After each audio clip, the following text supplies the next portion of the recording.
Question number 1 है आपका, what message does the story his first flight convey. जो कहानी है हिज फर्स्ट फ्लाइट, उसकी पहली उड़ान, ये कहानी हमें क्या मैसेज देती है, क्या संदेश देती है। This is an imaginary story, ये एक काल्पनिक कहानी है। This is an imaginary story, ये एक काल्पनिक कहानी है। द स्टोरी कन्वेज, ये कहानी बताती है। द मैसेज, संदेश, that we learn by taking courage and not by seeking ideal. हम सीख सकते हैं साहस के साथ, करेज यानी साहस, हम साहस से सीख सकते हैं and not by seeking ideal. Ideal मतलब आलस, आलसी। आलसी बैठे रहने से कुछ भी सीखा नहीं जा सकता। अ young seagull is fed lovingly bye his parents, एक छोटा सा समुद्री पक्षी जिसकी बहुत प्यार से पालन पोषण करते हैं उसके माता पिता, बहुत प्यार से पालन पोषण करते हैं उसके माता पिता। हमें यहाँ पे एक चीज़ को ध्यान देने वाली है, जिन बच्चों का बहुत प्यार से पालन पोषण होता है ना, उन बच्चों के कुछ बनने में संदेह होता है। जिन बच्चों का पालन पोषण रफ एंड टफ होता है, वो बच्चे कुछ बन करके निकलते हैं। ऐसा हमने रियल लाइफ में देखा है ना। जिन बच्चों के माँ बाप बहुत स्टिक होते हैं, ज़्यादा दुलार नहीं करते, मन में तो दुलार करते हैं, दिल में तो दिल से क्यों जान देंगे आपके लिए, लेकिन ऊपर से दिखावा करते हैं कि बहुत स्टिक हैं। नहीं, पढ़ाई करो, टाइम पे काम करो, होमवर्क पूरा करो, याद करो। जिनके माँ बाप ऐसे होते हैं जो बच्चों को बहुत ज़्यादा लाड प्यार से नहीं पालते हैं, वही बच्चे कुछ बन करके निकलते हैं फ्यूचर में। ये प्रैक्टिकल लाइफ में हमने देखा है ना। एक आगे इसके हो सकते अपवाद हो, लेकिन ज़्यादातर 99% देखा गया कि जिनके माँ बाप स्टिक होते हैं वो बच्चे कुछ बन करके निकलते हैं। तो अगर आप में से भी किसी के माँ बाप बहुत स्टिक हैं, ख़ास तौर पे मम्मी अगर स्टिक हैं, तो आप समझ जाइए कि आप बहुत लकी हो, समझ लीजिए। क्योंकि घर में तो मम्मी ही रहेगी हर वक्त, मम्मी ही आपको देखेगी, है ना। पापा की सुबह निकल गए काम पे, लौटेंगे रात में थके हुए होंगे, उनसे जब कोई शिकायत होगी तब वो देखेंगे, एक्शन लेंगे। बट ज़्यादातर एक्शन तो मम्मी को लेना, मम्मी का स्टिक होना बहुत ज़रूरी है, ठीक है ना। तो अगर किसी की मम्मी स्टिक है तो वो लकी है। मेरी मम्मी की बहुत स्टिक, ठीक है ना।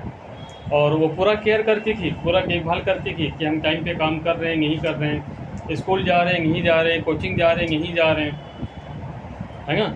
इवन बॉयज स्कूल में पढ़ते थे तब भी मम्मी जाती थी क्लास टीचर से मिलने के लिए, कोचिंग में जाती थी, हर महीने खुद फीस जमा करने जाती थी, हर टीचर से, हर सब्जेक्ट टीचर से मिल करके बात करती थी, ठीक है ना। और एक ही बात कहती थी, चाहे जितनी कुटाई करना पर नंबर ख़राब नहीं आनी चाहिए, ठीक है ना। तो ये बहुत ज़रूरी होता है कि यहाँ पे एक लाइन यहाँ पे आई है, इसलिए हमने आपको ये बताया। यहाँ पे एक लाइन आई है कि a young seagull is fed lovingly by his parents, एक छोटा सा समुद्री पक्षी होकर उसके माता पिता बहुत प्यार से उसका पालन पोषण करते हैं।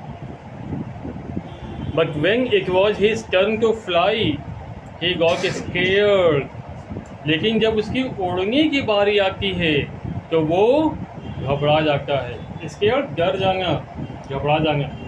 जब उसकी उड़ने की बारी आती है तो वो डर जाता है, वो घबरा जाता है। His parents tried many tricks to teach him to fly, उसके माता पिता बहुत सारी ट्रिक्स को ट्राई करते हैं ताकि वो उसे उड़ना सिखा सके। उसके माता पिता बहुत सारी ट्रिक्स को ट्राई करते हैं ताकि वो उसे उड़ना सिखा सके। बट ही सो अफ्रेड, लेकिन वो इतना डरा हुआ है that he refuse to fly, कि वो उड़ने से मना कर देता है। एट लास्ट, आखिर में, his mother hits upon a plan, उसकी माँ एक योजना बनाती है। She comes him with food in her beak, वो बीक यानी चोंच, वो अपनी चोंच में भोजन लेकर के उसकी तरफ बढ़ती है। But she only flying near his ledge and does not land there, लेकिन वो केवल उस किनारे के पास में जाती है, वहाँ पर उतरती नहीं है। पर वो केवल उस किनारे के पास में जाती है, वहाँ पर उतरती नहीं है। In order to get food, भोजन लेने के लिए, the hungry seagull comes to the edge of the rock, भूखा समुद्री पक्षी चट्टान के बिल्कुल किनारे पे आ जाता है। एंड फॉल्स फ्रॉम इट, और वहाँ से गिर जाता है। At first he is terrified, पहले तो वो डरता है। But then he opens his wings, फिर वो अपने पंखों को खोलता है। एंड स्टार्ट फ्लाइंग, और उड़ना शुरू कर देता है। He is happy to note, उसे बहुत खुशी होती है ये जान करके कि he did not fall in the sea, कि वो समुद्र में गिरता नहीं है। इन दिस वे, इस प्रकार से the young seagull makes the first flight of his life, जो छोटा समुद्री पक्षी होता है वो अपने जीवन की पहली उड़ान भरता है। व्हेन ही टेक्स करेज, जब वो हिम्मत करता है। क्लियर? तो एक कहावत भी है, हिम्मत करे बंदा तो मदद करे खुदा, है ना। तो ये कहावत भी ये कहती है कि अगर आप किसी भी काम के लिए हिम्मत करते हो तो ऊपर वाला भी आपकी हेल्प जरूर करता है। तो हिम्मत जरूर करनी चाहिए। क्वेश्चन याद हो रहा है, नहीं याद हो रहा है, बट हमें हमारे अंदर हिम्मत होनी चाहिए, हम उसको याद करेंगे। हमें इतना बड़ा क्वेश्चन इंग्लिश में नहीं हो रहा है, कोई बात नहीं है, हम एक एक पैराग्राफ याद कर लेंगे। हमें एक एक पैराग्राफ नहीं याद हो रहा है, कोई बात नहीं है, हम एक एक लाइन याद कर लेंगे। हमें एक एक लाइन नहीं याद हो रही है, कोई बात नहीं है, हम एक एक सेंटेंस याद करेंगे। और अगर जिनको एक एक सेंटेंस भी नहीं याद होता है, कोई बात नहीं, हम एक एक शब्द को याद कर लेंगे। बट याद जरूर करेंगे, छोड़ेंगे नहीं, क्योंकि हमको तो पास होना है ना। पास हम ही को होना है, बोर्ड में हम ही को करना है। तो पढ़ना भी हमको पड़ेगा, याद करना भी हमको पड़ेगा। क्लियर है ना? चलिए अब इसको अपने शब्दों में बात कर लेते हैं। कुछ बच्चे अगर अपने शब्दों में लिखना चाहते हैं तो वो कैसे लिखेंगे, इसी क्वेश्चन की बात कर रहे हैं। क्वेश्चन हमारे दिमाग में है, फर्स्ट फ्लाइट जो लेसन है उसका मैसेज क्या है, उसका संदेश। The first flight is a story of a young seagull. The first flight is a story of a young seagull. First flight एक छोटे समुद्री पक्षी की कहानी। It was nourished and fed up by his parents with love। इसका पालन पोषण इसके माता पिता के द्वारा बड़े प्यार से होता है। But when parents asked him to fly, he became fearful। लेकिन जब उसके माता पिता उसे उड़ने के लिए कहते हैं तो वो डर जाते हैं।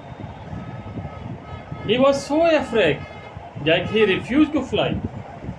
वो इतना डर जाता है कि वो उड़ने से ही मना कर देता है। His younger siblings, siblings कहते हैं छोटे भाई बहन को। His younger siblings were already flying into the sky। उसके छोटे भाई बहन पहले से ही हवा आकाश में उड़ रहे थे। But young seagull was afraid, लेकिन छोटा सीगुल डर रहा था। His parents thought about a plan। उनके माता पिता ने एक प्लान सोचा। Giving warning, उसे चेतावनी दी। If he will not try, अगर वो प्रयास नहीं करेगा, he would kept hungry,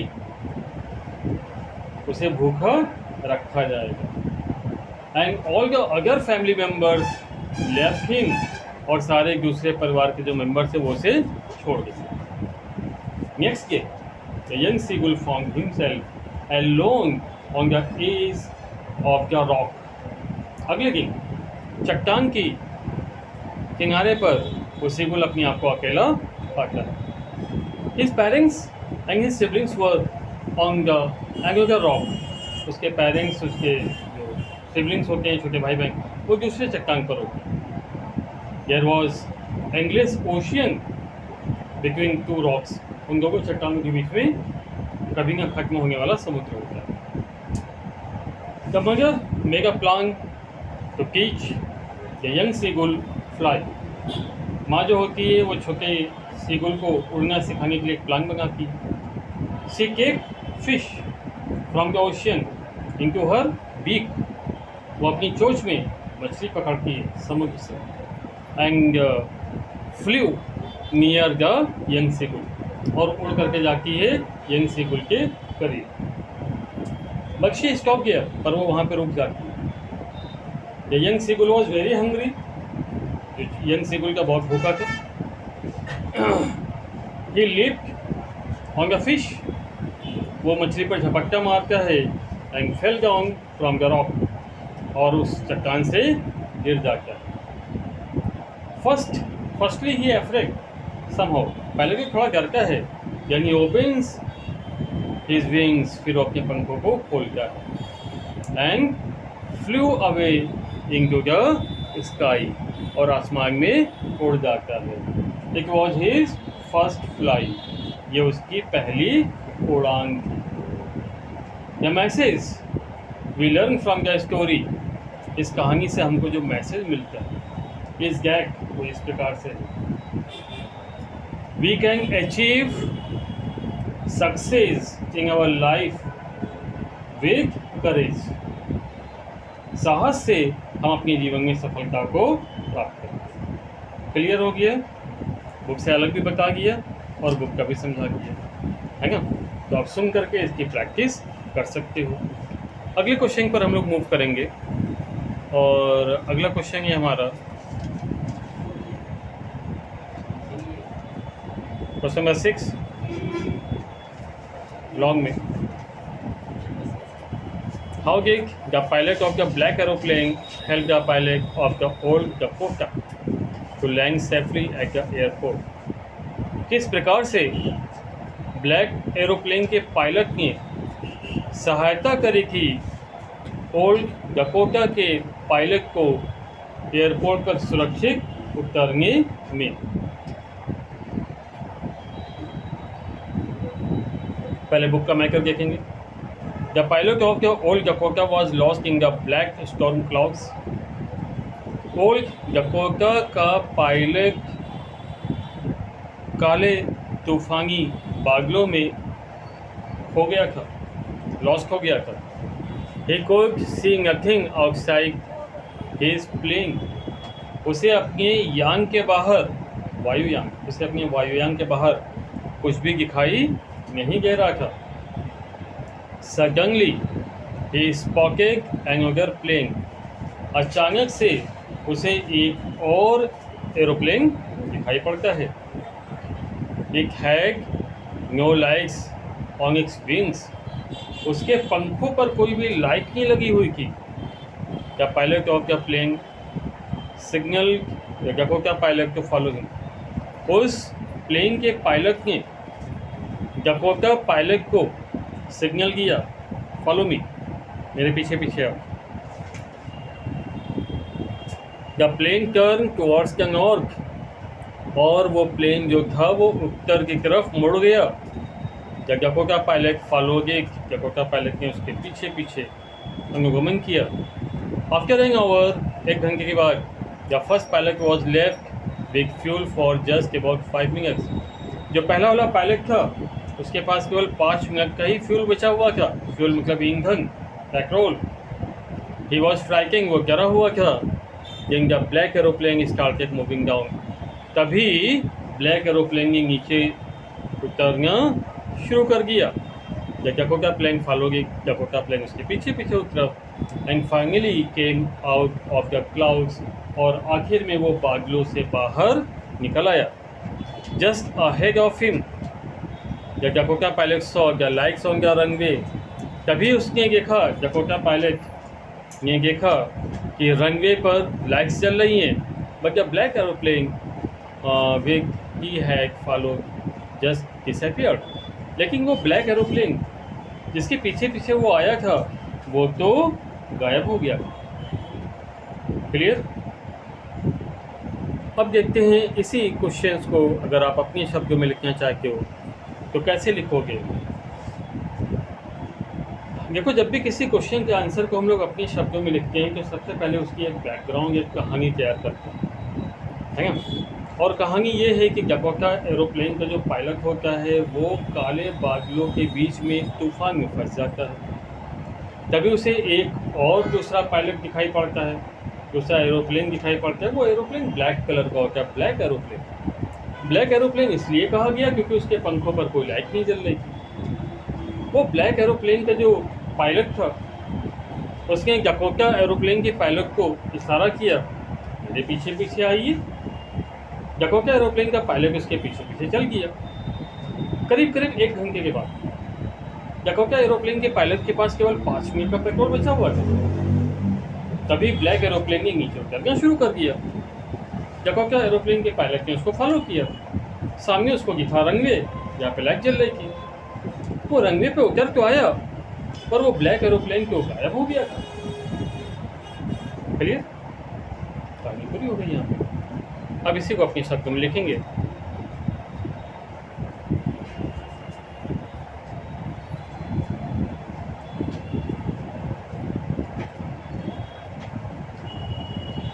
The old Dakota aeroplane.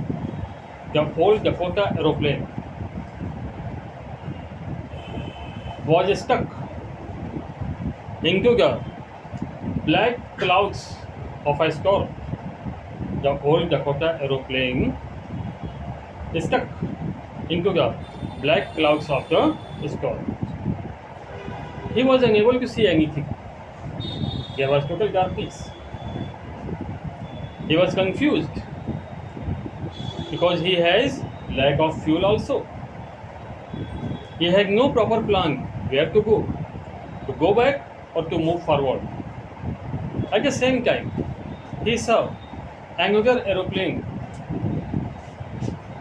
but the aeroplane had without lights. There were no lights on its wings. The pilot of the black aeroplane gave him a signal to follow him. The pilot of Dakota aeroplane followed the pilot of the black aeroplane. After 1 hour, the pilot of Dakota aeroplane felt that there was only 5 minutes fuel left. At the same time, the black aeroplane started to getting down.